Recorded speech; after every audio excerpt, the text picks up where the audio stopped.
ఉన్నారు బాగున్నారా? Welcome back to ఆహా ఏమి బిందు. పండగ ఎలా సెలబ్రేట్ చేసుకున్నారు అందరూ? మేమైతే చాలా బాగా సెలబ్రేట్ చేసుకున్నాము. పండగ వస్తుంది వస్తుంది అనుకున్నన్ని రోజులు కూడా లేదండి. ఇలా వచ్చి ఇలా వెళ్ళిపోయినట్టు అనిపిస్తున్నది. భోగి, సంక్రాంతి, కనుమ లైన్‌గా వచ్చి వెళ్ళిపోయాయి. ఈసారి పండక్కి అమ్మ వాళ్ళ ఇంటికి వెళ్ళలేదు. దాని ముందర నేను కొన్ని ఫంక్షన్స్ ఉన్నాయని వెళ్ళాను. అందుకనేసి ఇంకా పండగకైతే వెళ్ళలేదు.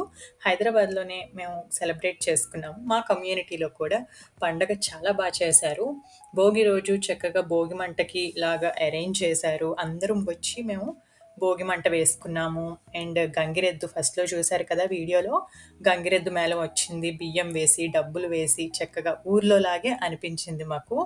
గంగిరెద్దు మేళం వచ్చింది. ఇంకా 11:00 అప్పుడు మాకు సెంట్రల్ పార్క్‌లో ఓపెన్ ప్లేస్ ఉంటుందది.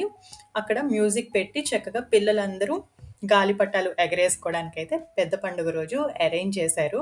కాకపోతే ఏంటంటే గాలి అంత లేకపోవడంలో 11:00 అప్పుడు వల్ల అంత ఎగరలేదు. నా గాలిపటం చూసారు కదా! నేను ఎలా ఎగరేస్తున్నానో, నేనెంత ప్రయత్నించినా అదైతే ఎగరలేదు. కానీ సాయంత్రం మళ్ళీ ఎగరేశాను. అప్పుడైతే చక్కగా గాలి వేసింది. ఎగిరింది. పైకైతే వెళ్ళింది నా గాలిపటం కూడాను. కానీ అప్పుడు వీడియో తీయడానికైతే నాకు అవ్వలేదు. భోగి రోజు భోగి మంట వేసిన తర్వాత 11:00 అప్పుడు మాకు మా కమ్యూనిటీలో ముగ్గుల పోటీలు జరిగాయి. అందరూ చాలా వేశారు. ఒకళ్ళని మించి ఒకళ్ళు వేశారనమాట.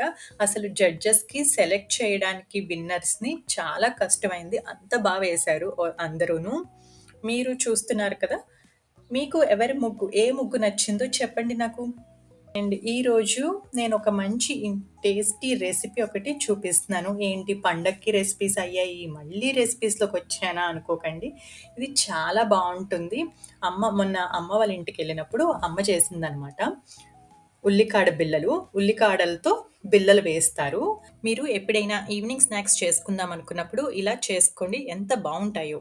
ఫస్ట్ ఒక గ్లాస్ పెసలు, 2 గ్లాసుల బియ్యం తీసుకుని మెత్తగా గ్రైండ్ చేసుకోవాలి. ఎక్కడ బరుకనేది లేకుండా మెత్తగా గ్రైండ్ చేయాలి.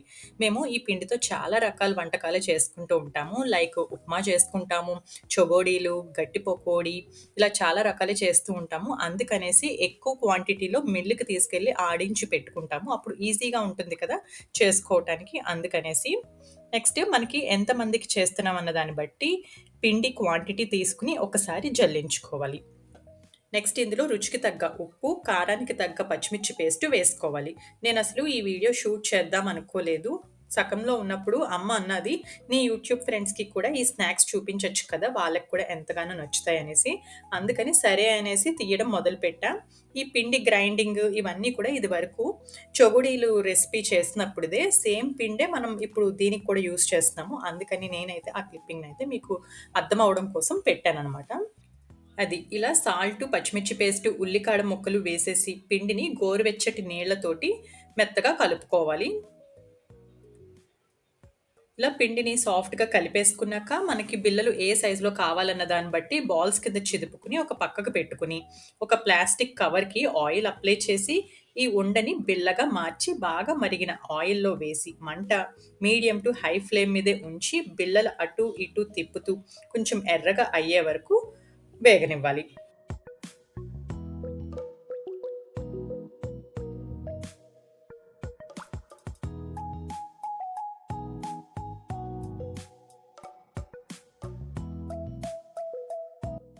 ఇలా కొద్దిగా రంగు మారిన తర్వాత వీటిని తీసేసి ఇలాగే మొత్తం బాల్స్ అన్నీ కూడా బిళ్ళలుగా చేసి వేపేసుకోవాలి. అంతే, ఉల్లికాడ బిళ్ళలు రెడీ. ఆగండి అయిపోయింది అనుకుంటున్నారా? మా అన్నయ్య వాళ్ళ బాబుకి అంటే మా చిట్టి మేనల్లుడికి ఉల్లి అన్న పేరు వింటేనే అస్సలు తినడనమాట. అందుకు వాడి కోసమని చెప్పి ఉల్లికాడల ప్లేస్‌లో కొంచెం నువ్వులు వేసి ఈ పిండిని కలిపి బిళ్ళలుగా చేసి వేసింది. ఇవి భలే పొంగుతాయండి. సో వాడైతే పూరి అంటూ ఎంజాయ్ చేస్తూ తినేస్తాడు. ఒకవేళ ఉల్లికాడ సీజన్ కాకపోతే మనం ఇదే పిండిలో నువ్వులు వేసి కలుపుకుని కూడా బిళ్ళలు చేసుకోవచ్చు. అంతే అండి. ఇలా బిళ్ళలైతే రెడీ అయిపోయాయి కదా! వీటిని ఇలా ఉత్తిగా తిన్నా బావుంటాయి, అన్నంలో తిన్నా బావుంటాయి అండ్ నెయ్యి ముంచుకుని తింటే ఇంకా సూపర్ ఉంటాయన్నమాట. వీడియో నచ్చితే లైక్ చేయండి, సబ్స్క్రైబ్ చేసుకోండి, మీ ఫ్రెండ్స్ అండ్ ఫ్యామిలీ మెంబర్స్‌కి షేర్ చేయండి. See you. Bye in the next video.